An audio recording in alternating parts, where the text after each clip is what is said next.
Oh, Steve Quayle dropped on us. Would one of you gentlemen get out and tell the fine Hardin citizens behind me that we're going to talk to them? We're going to get out of the car and talk to them real soon. I don't care which one of you does it. But okay, I thought Steve was going to hold. Okay. We'll call him back in 10 minutes. You know what, Becky? I want you to be able to make whatever statement you want then as you give us a tour. Here, you've got the phone. All right. You're live. I apologize because I'm going to get out in the lovely eastern Montana wind, and so you might hear some of that in the background.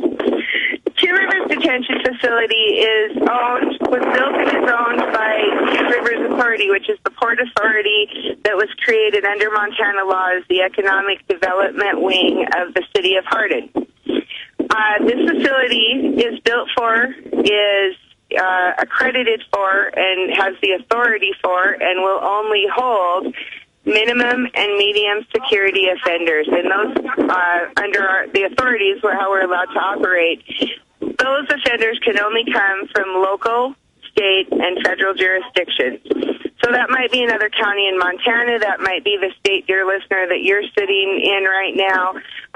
If they need to make that connection, then we can make that connection. But right now we're trying to open a 100,000 square foot detention facility that's been shuttered for 2 years.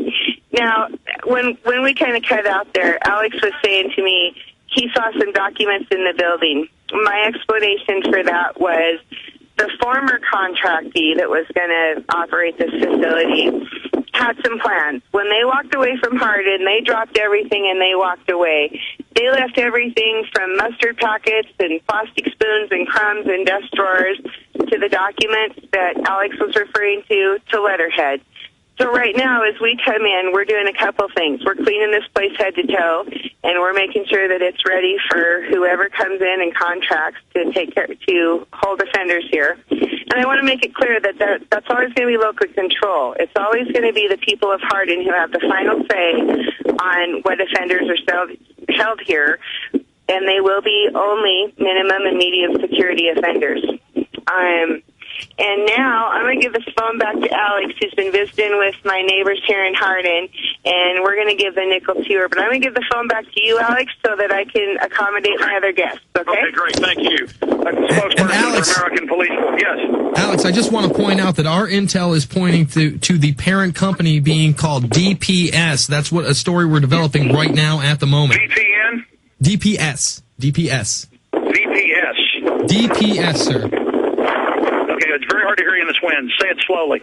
DPS, and there are links on the forum and a story being. As in donkey? Yes, DPS, sir. So it's like the Department of Public Safety in Texas, DPS. Yes. Becky, is the parent company DPS? We are not releasing the name of the parent company. APF is the one. APF is the corporation, the publicly filed corporation. It's the shell. This week. Bermas, listen, I wanted Quayle to be able to ask her questions. That's why I got him on. Is he coming back at the bottom of the hour? I believe so. Jaron's saying yes. Okay, well, I wanted to have him stay on hold so he could comment. But I just want to point out he was right about this last week. He was the one saying that was the felon. Even before that was anywhere, he was the one. And that's the thing about Steve. Sometimes it sounds wild, but in my case, it just always turns out to be true when it's political.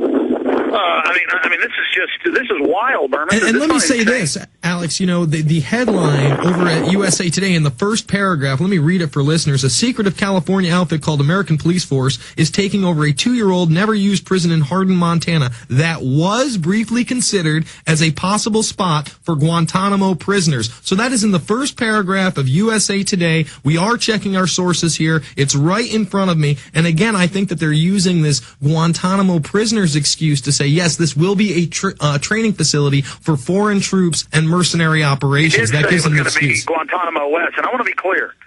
We've been reporting this since Sunday, and Monday and Tuesday, and now Wednesday and Thursday, into Thursday, and people were in denial. They said it was fake when we broke the MIAC report. They said it was fake when we broke the DHS report. They said it was fake when we broke that we were under level 6 in April. 2 months later, it was admitted mainstream news. Ladies and gentlemen, we don't make stuff up. This is real. This is a ghost site / black site that we have on. This is a FEMA center they want to hold. She was telling me I saw blueprint all over the place, scanning them quickly. I was walking into the facility, and she'd say, "Oh, don't tape that," or don't show that. Where it was saying alien detention, troop barracks, processing facilities. She admitted they're going to do training to process people and to go out and set up checkpoints with CAT scan scanners, is the way she calls it, scan people's goods. So this is a huge processing center. I don't think she even knows everything. She seems pretty freaked out. She gets hired and finds out all this, and all the Serbs and the Germans and the Brits have all fled. But I was pretty smart. We went and interviewed bed and breakfasts because there's hardly any hotels here. So we went to the one hotel, the one Motel 8, two of those. We went to 3 different bed and breakfasts. At 2 of the places, they said, "Oh, absolutely, Germans, Czechs, Brits, a lot of Serbs, really hardcore-looking people, won't pay in cash, act really suspicious. They've been here for a year."